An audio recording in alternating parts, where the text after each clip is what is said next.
Okay, this should be a quick matrix basics review. So we've got matrices A, B, and C. Notice that A is a different size than B and C. So we should be able to, off the bat, know I can't add A to B or A to C or subtract. I can add A and B because they're both 3 by 3 matrices. Okay, remember we do that as row times column. So this would be a 3 by 4 matrix, 3 by 3.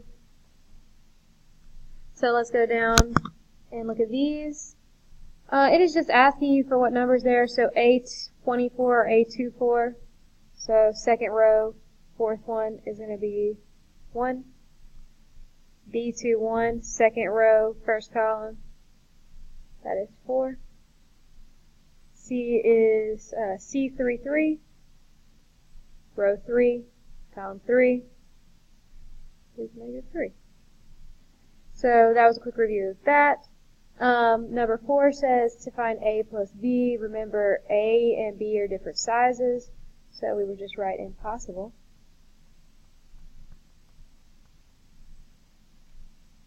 B plus C, I just have to simply add the same space, right? So B11 is added to C11.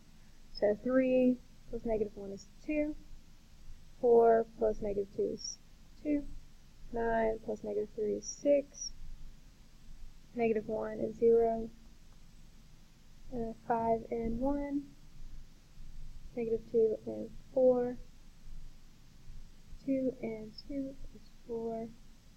6 and -1 is 5. 3 and -3 is 0. So all we had to do there was add the same spot. That's how adding works. Subtracting works the same way. In this case I have C minus B, so let's make sure we start with the C value and go the other way. So -1 minus 3 is going to give me a -4. -2 minus 4 is going to give me a -6. Remember, when I have a negative and I subtract a positive, they just add. They keep the negative sign. -3 minus 9 is going to be -12. 0 minus -1 would be a +1. Put the signs right. 1 minus 5 would be a -4. 4 minus -2. Switch signs, that becomes positive. 2 minus 2 is 0. -1 minus 6 would be -7. -3 minus 3 is going to be -6. Now remember, we discussed this in class. If I were to do B minus C instead, all these signs would just be the opposite signs. So this would be +4, +6, +12, -1. So if I gave you both of those questions on a test or quiz, you should be able to just flip the signs for the second one and not have to do it twice.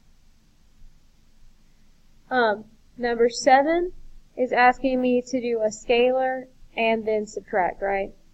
So we need to do a scalar for B. We need to multiply all of B by 2. So 3 times 2 is 6. 4 times 2 is 8. 9 times 2 is 18. This will be -2. Times 2 is 10. Times 2 is -4.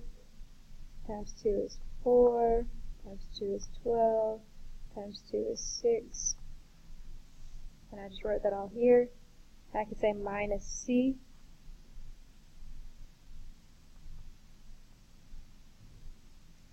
Six minus -1 will be 7.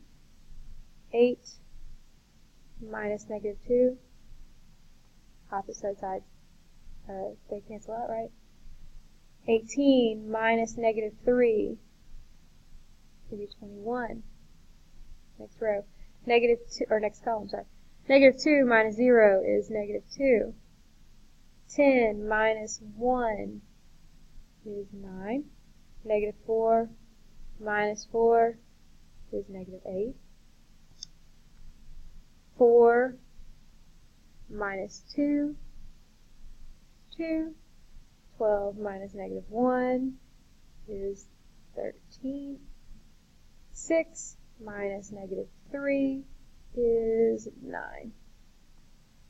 And that's my answer there. And then final problem on this review. We've got 2x equals c minus b. Now, we've actually already done c minus b, right? It was right here. So, let's solve this for x. All we have to do is divide every single thing in c minus b by 2, right? So, c minus b was negative 4. Negative 4 divided by 2 is negative 2. Negative 6 divided by 2. Negative 12 divided by 2. 1 divided by 2, I can just leave as a fraction, or you could write as 0.5. I'm not going to give you anything besides dividing by 2, so you should be able to leave it as a fraction or change it to a very simple decimal. Negative 4 divided by 2 is negative 2. 6 divided by 2 is 3. 0 divided by anything is still 0. Negative 7 divided by 2, I can leave like it is. Or you could write that as a decimal. 6 divided by 2 is 3. So that's 3.5. Or either one of these answers is correct. And then finally, negative 6 divided by that is negative 3. So this should help you study for that quiz next class. Good luck.